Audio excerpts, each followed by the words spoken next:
एक बार फिर से आप सबों को आपके अपने YouTube channel geography with Raj sir भूगोल और प्रतियोगिता परीक्षा में बहुत बहुत स्वागत है। हम लोग फिर से एक नए क्लास के साथ आज उपलब्ध हैं और हम लोगों का जो क्लास है वो पिछला क्लास के ही बस कंटिन्यू उसको हम लोग आगे कर रहे हैं, बोल सकते हैं उसका पार्ट 2। तो जो क्लास हमारा था वो था अतीत के स्रोत, जिसमें अतीत के भूगोल और इतिहास को जानने वाले जो माध्यम है स्रोत, उसके बारे में अभी हम लोग जान रहे हैं। तो इसके पहले क्लास में हम लोग देख चुके थे जो स्रोत को हम लोग 3 भागों में बांटे थे। पहला था पुस्तक, दूसरा साहित्यिक स्रोत और तीसरा पुरातात्विक स्रोत। तो जो पुस्तक थे उसको हम लोग पूरा देख लिखे थे। अब दूसरा जो है टॉपिक वो है पार्ट 2, जिसको बोल सकते हैं हम लोग इस चैप्टर का, तो वो है साहित्यिक स्रोत। इन साहित्यिक स्रोतों के द्वारा हमें प्राचीन भारत के इतिहास के साथ साथ उसके भूगोल की भी बहुत सारी चीजें पता चलती हैं। तो बिना देर किए हुए आज के टॉपिक को हम लोग लिखना स्टार्ट करते हैं। तो आज के टॉपिक को आप लिखिए कि आज कौन सा टॉपिक है। तो हमारा टॉपिक है आज का वही अतीत के स्रोत का भाग 2, क्लास 2 है, चैप्टर वही है अतीत के स्रोत। और उसके अंतर्गत जो हमारा टॉपिक था अतीत के भूगोल इतिहास को जानने के स्रोत, ठीक है ना, सब टॉपिक बनाए थे हम लोग। और उसमें से हम लोग देखे थे कि 3 स्रोत थे। पुस्तक था, उसको हम लोग देख लिए, दूसरा है साहित्यिक स्रोत और अगला है आपका पुरातात्विक स्रोत। तो आज हम लोग देखेंगे साहित्यिक स्रोत के बारे में, पूरा लिटरेरी सोर्सेस को पूरे अच्छी तरह से हम लोग कवर करेंगे आज के क्लास में। तो लिटरेरी जो सोर्सेस है उसको आज हम लोग अच्छी तरह से देखेंगे। देखते हैं कि साहित्यिक स्रोत यानी लिटरेरी सोर्सेस को पुनः 2 वर्गों में बांटा गया है। पहला वर्ग है धार्मिक साहित्य और दूसरा है गैर धार्मिक साहित्य। तो सबसे पहले हम लोग जानते हैं कि साहित्यिक स्रोत होते क्या है, ठीक है।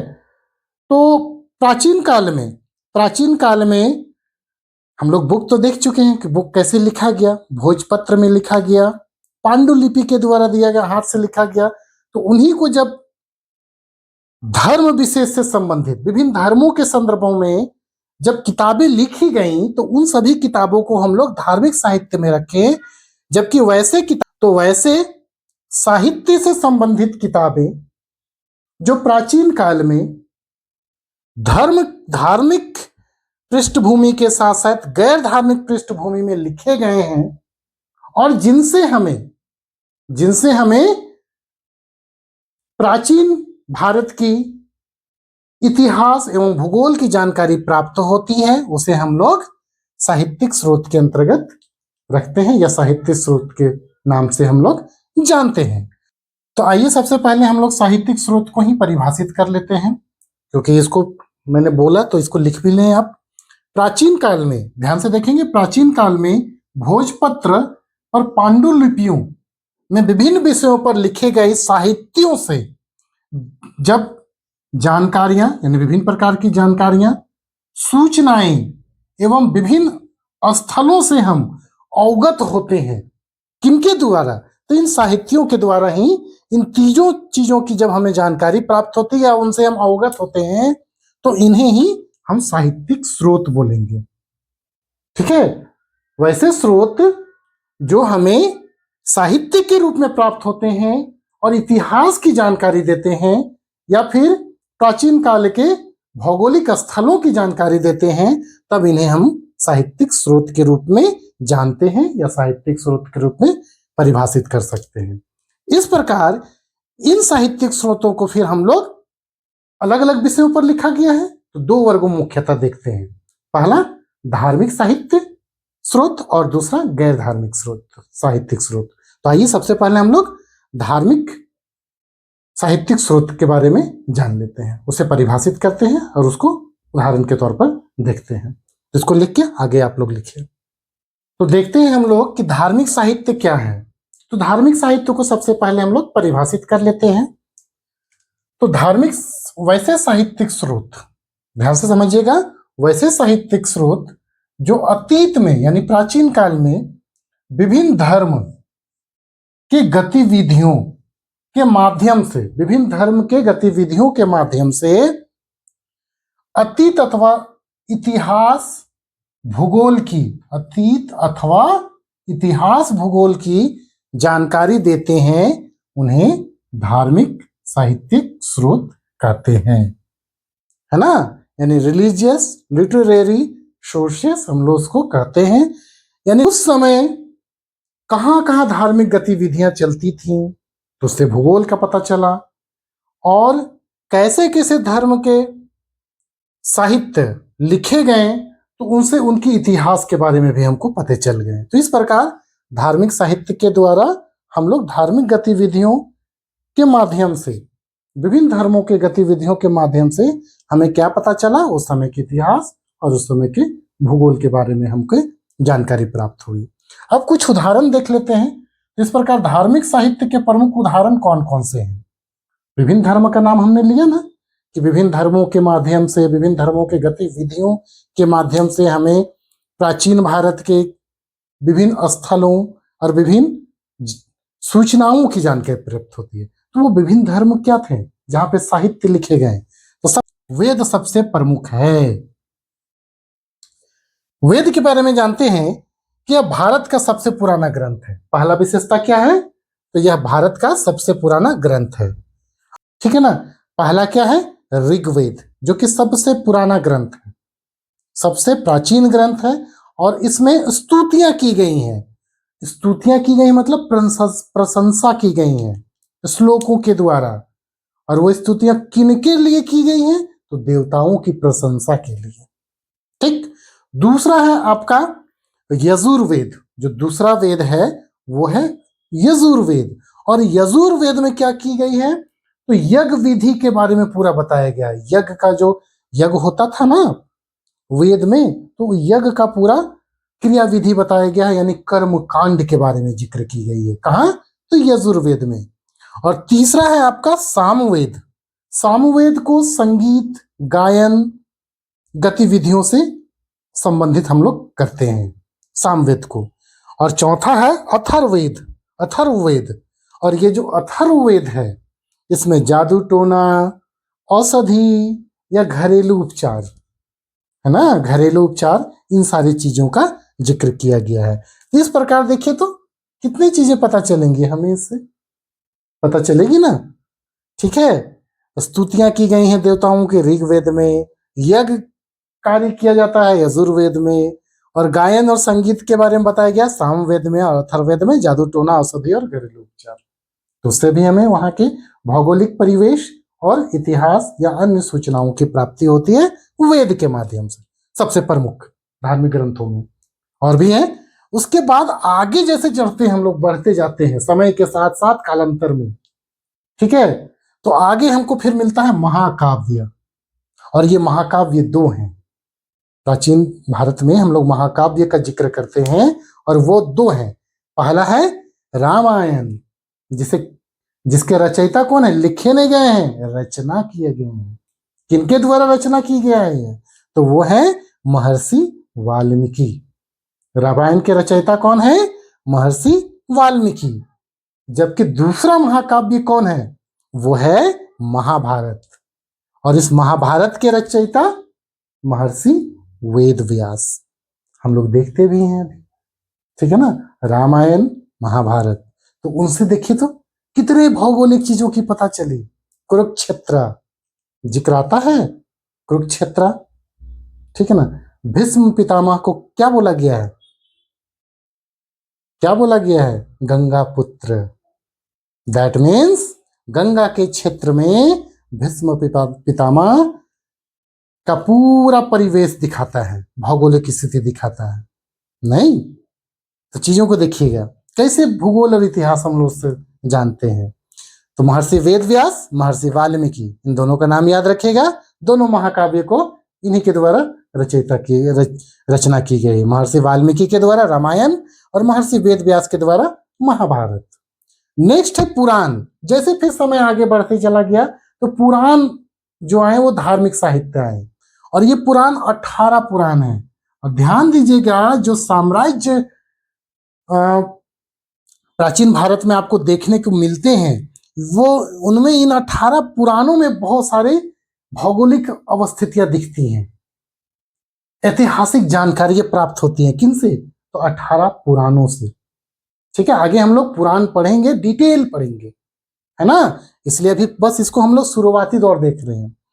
नेक्स्ट जो धार्मिक प्रचलन भारत में चला वो था बौद्ध धार्मिक साहित्य, यानी बौद्ध धर्म में भी कुछ साहित्य की रचना की गई, है ना, रचना की गई। जैसे त्रिपिटक, त्रिपिटक की रचना की गई, मतलब 3 पिटक से संबंधित ये साहित्य था त्रिपिटक, जिसमें पहला पिटक था आपका विनय पिटक, दूसरा पिटक था आपका सूत्र पिटक, और तीसरा पिटक था अधिधम्म पिटक। और सभी तीनों पिटकों में अलग अलग चीजों की विशेषताएं, भौगोलिक अवस्थिति और ऐतिहासिक परिप्रेक्ष्य को बताया गया है, धर्म को आधार मानते हुए। और बौद्ध साहित्य में ही अगला है जातक कथाएं, है ना। बौद्ध महात्मा बुद्ध के बारे में जो कथाएं बोली गई हैं उन्हीं को जातक कथाएं बोलते हैं, और उसमें भी बहुत सारे भौगोलिक जगहों की बात की गई है। ठीक है, हम लोग बात किए हुए हैं। बौद्ध धर्म जब पढ़ेंगे तो वहां पे हम लोग देखेंगे बौद्ध धर्म और भूगोल और इतिहास का अंतर संबंध आगे चलकर। अगला जो धर्म है जैन धर्म, और जैन धर्म से संबंधित जैन धार्मिक साहित्य, मुख्यतः आगम साहित्य। ठीक है, जैन धर्म में आगम साहित्य के द्वारा जैन धर्म की विशेषताओं को बताया गया है, और उन विशेषताओं के द्वारा प्राचीन भारत के कुछ ऐतिहासिक साक्ष्य में मिलते हैं, साथ ही साथ भौगोलिक प्रदेशों की भी जानकारी हमें प्राप्त होती है आगम साहित्य से, और भी विभिन्न जैन धर्म के साहित्य से। इस प्रकार हम लोग देख लिए कि धार्मिक साहित्य के द्वारा कैसे हमें प्राचीन भारत का इतिहास और भूगोल की जानकारी प्राप्त होगी आगे जब हम लोग पढ़ेंगे। तो ये तो सिर्फ इसका परिचय है कि उदाहरण के तौर पर कौन कौन है। ठीक है, तो पूछेगा प्रश्न कि धार्मिक साहित्य कौन कौन से हैं इनमें से, तो वेद, महाकाव्य, पुराण, बौद्ध धार्मिक साहित्य, जैन धार्मिक साहित्य। अब हम लोग जब वेद पढ़ेंगे, ठीक है, वैदिक पढ़ेंगे, वैदिक युग पढ़ेंगे भारत का में, तो उसमें पूरा इसके पढ़ेंगे। ठीक है ना, चलिए ठीक है। तो अब हम लोग देखते हैं गैर धार्मिक जो साहित्य हैं या नॉन रिलीजियस लिटरेरी सोर्सेस हैं भूगोल और इतिहास को बताने वाले, उसको अब हम लोग नेक्स्ट देखते हैं। ठीक है, तो इसको लिख लीजिए। अब आगे हम लोग गैर धार्मिक साहित्य को देखते हैं। तो देखते हैं हम लोग गैर धार्मिक साहित्य, नॉन रिलीजियस लिटरेचर। ठीक है, तो वैसे साहित्यिक स्रोत, साहित्य से संबंधित स्रोत, यानी कि वैसे साहित्यिक स्रोत जिनसे धार्मिक पहलुओं के अलावे, जितने भी धार्मिक पहलू भी हम लोग पीछे बात किए, धार्मिक पहलुओं के अलावे अन्य गतिविधियों की जानकारी प्राप्त होती है। धर्म ही नहीं ना था वहां पे, और भी चीजें थी, कृषि होती थी, राजनीति होती थी, कविताएं लिखी जाती थी, सॉरी आपके क्या बोलते हैं उसको, चिकित्सा की जाती थी, उपचार किए जाते थे, ठीक है, व्यापार किए जाते थे, तो वो सारी चीजें, तो अन्य गतिविधियों की जानकारी प्राप्त होती है, उसे गैर धार्मिक साहित्य कहते हैं। कुछ उदाहरण लोग देख सकते हैं, है तो बहुत सारे, दो मुख्य देखते हैं, और ये दोनों बहुत इंपॉर्टेंट हैं क्योंकि मैं एनसीईआरटी बेस्ड से सीधे उदाहरण ले रहा हूं, तो हो सके वहीं से क्वेश्चन उठा के आपको दे दे। ठीक है, मैं पूरी तरह से आपको अवगत करा रहा हूं कि मैं पूरी तरह से एनसीईआरटी 0 लेवल से लेकर हाई लेवल तक का पूरे तथ्यों को ले रहा हूं, तो ध्यान से देखेंगे, और ये यही आपके मेन सोर्सेस होंगे, क्योंकि जेपीएससी यूपीएससी सब सोर्स मानता है एनसीईआरटी को। ठीक है, तो उदाहरण देख लेते हैं, कुछ उदाहरण देखते हैं गैर धार्मिक साहित्य में।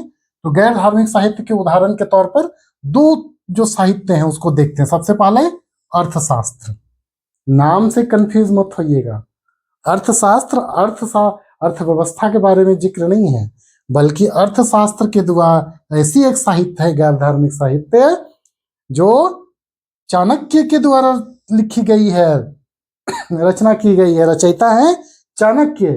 चाणक्य को तो जानते ही हैं आप लोग, और चाणक्य कौन थे? चंद्रगुप्त मौर्य के प्रधानमंत्री, चंद्रगुप्त मौर्य के प्रधानमंत्री हैं थे। ठीक है ना, और उन्हीं के द्वारा लिखा गया है राजनीतिक विज्ञान से संबंधित अर्थशास्त्र साहित्य।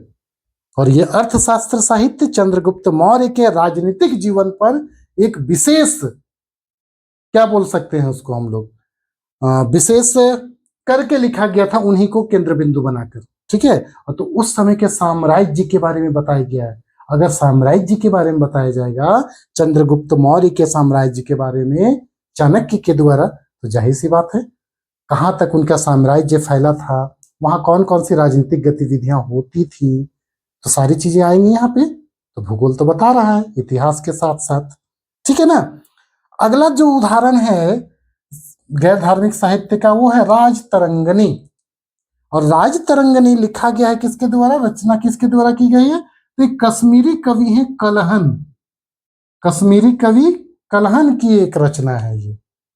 ठीक है, जिसमें वो चिकित्सा विज्ञान से संबंधित विभिन्न पहलुओं को रखे हैं। तो प्राचीन भारत में चिकित्सा विज्ञान से संबंधित जो साहित्य की रचना की गई थी, वो रचना की गई थी राजतरंगिणी। और वो कौन किए थे, तो कलहन। कहाँ के कवि हैं, कश्मीरी कवि हैं।